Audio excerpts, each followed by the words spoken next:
That bastard will be stirring up trouble. My father slammed the tablet on the dining table, furiously back to stabbing his chicken breast apart. He has already rounded up some of our contacts in Velmorne. I don't want him meddling in our business. Something about the crack in Father's perfectly built armor of power was greatly satisfying. And he has women on his team. Women. Can you imagine? I hid my smile, picking at the cherry tomatoes on my plate. Father dearest, threatened by, hates and abhors the idea of a woman doing anything other than marrying and pumping out kids. We don't know. She might be a good asset to him. Marco offered, placing a carefully cut morsel of chicken on his fork. The man's insistence on symmetry was insane. I liked messing up stuff in his study when he was out. Laughter bubbled in my throat at Marco's response, an incredulous look on my father's face. I quickly covered it with a sip of my drink. Maybe I'll let his desk undisturbed tonight. Kai DeSantis's return had my father rather perturbed. He is usually a calm man under pressure, although merciless and arrogant in his ways. His thirst for power preceded anything else in his life. With the absence of an heir, he had taken Enzo DeSantis's descent into madness and used it to establish a power dome in Velmorne.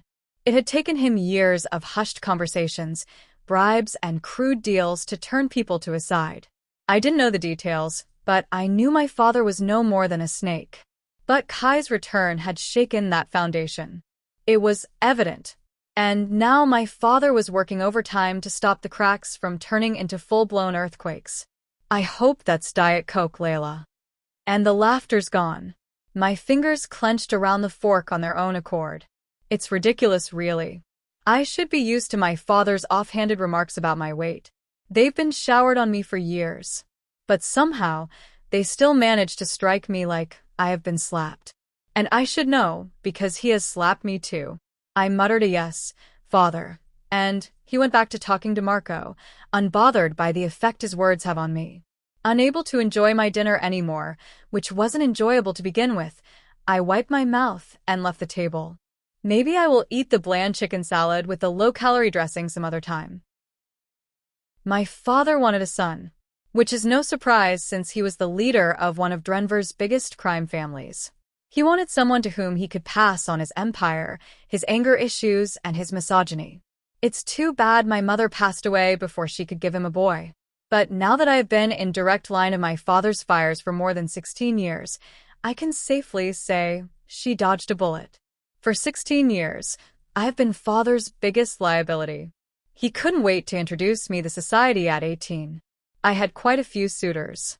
But everything came crashing down the day I was abducted and 3 days later was dropped off at my front gate with my naked pictures all over the internet. From that day on, I became my father's greatest shame too. My father didn't care about my trauma or what had been done to me in the 3 days I was abducted. He cared more about his bruised ego. Someone had dared to take his daughter from right under his nose, toyed with her, and dropped her right back. His humiliation of the event preceded mine. Earlier, my attendance in social events was occasional. Now, it became rare. Earlier, I was a rich crime boss's only daughter. Now I was damaged goods. My father still paraded me around, working through offers of the highest bidders. Because above all else, he was a businessman. A crude, money-hungry businessman. I entered my room, inhaling the familiar warmth of books that stacked up my room in a way that made me look like an old librarian. We have a big home, and I can count about 7 spare rooms that can be turned into a library overnight. But these books, they've been my only source of comfort for the longest time. I liked keeping them close. It started when I read my first book, The Famous Five by Enid Blyton. At first, I thought it was the writing that made books so appealing. But about a couple hundred books and I realized that even though the writing was superb, I had a rather vivid imagination myself.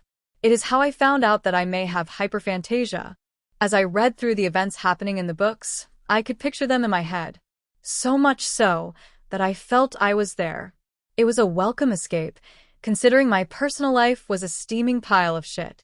Despite my chef's training from one of Denver's most prestigious schools, I wasn't allowed to work. Why do you need to work? You have everything you need. When you get married, your husband will provide for you. I remember my father berating me after I had returned home from graduation. I had left home that day with excitement and a very clear vision for my future.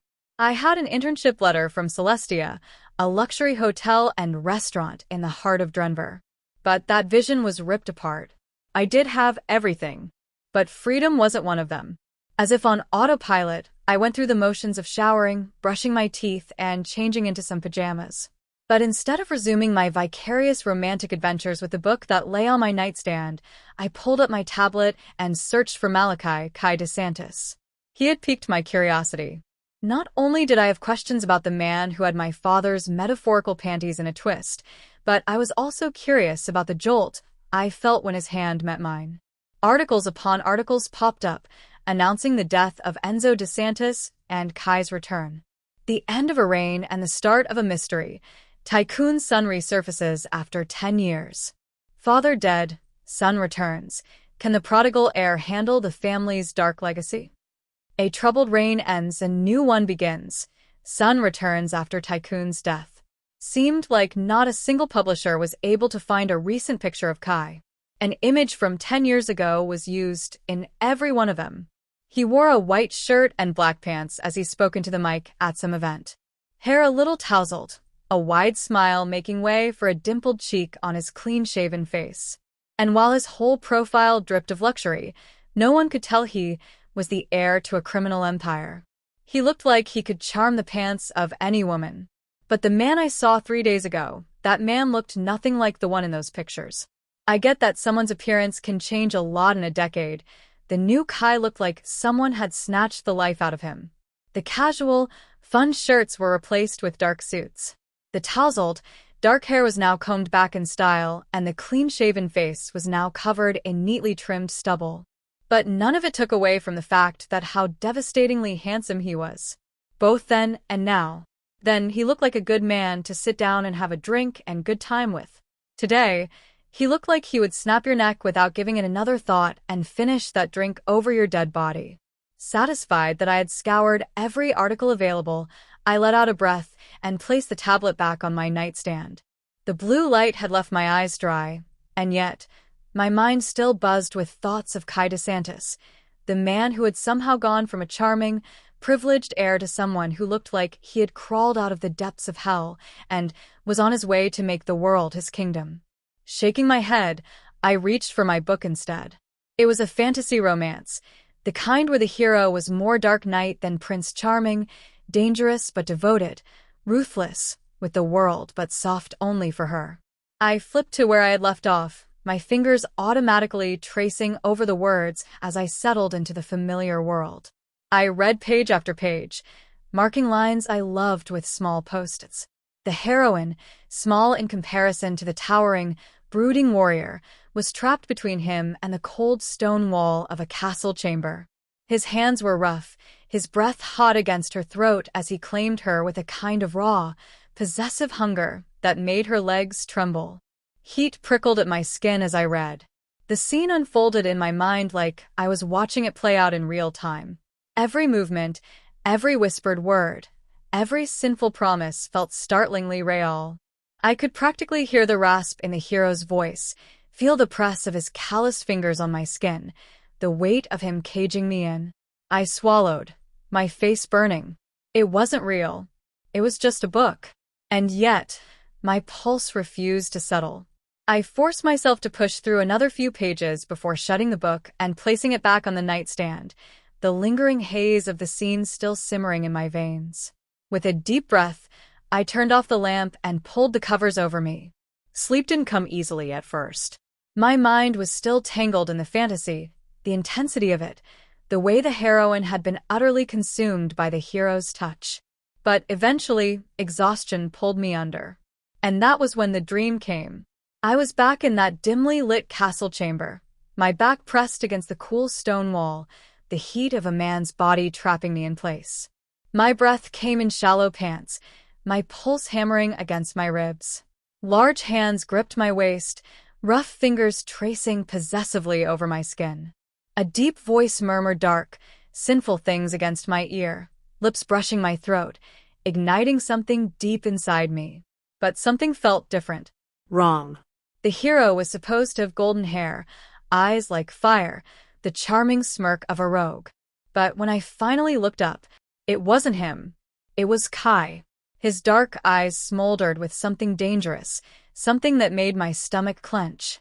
His fingers dug into my hips, and when he leaned in, his lips ghosting over mine. I gasped, jerking awake.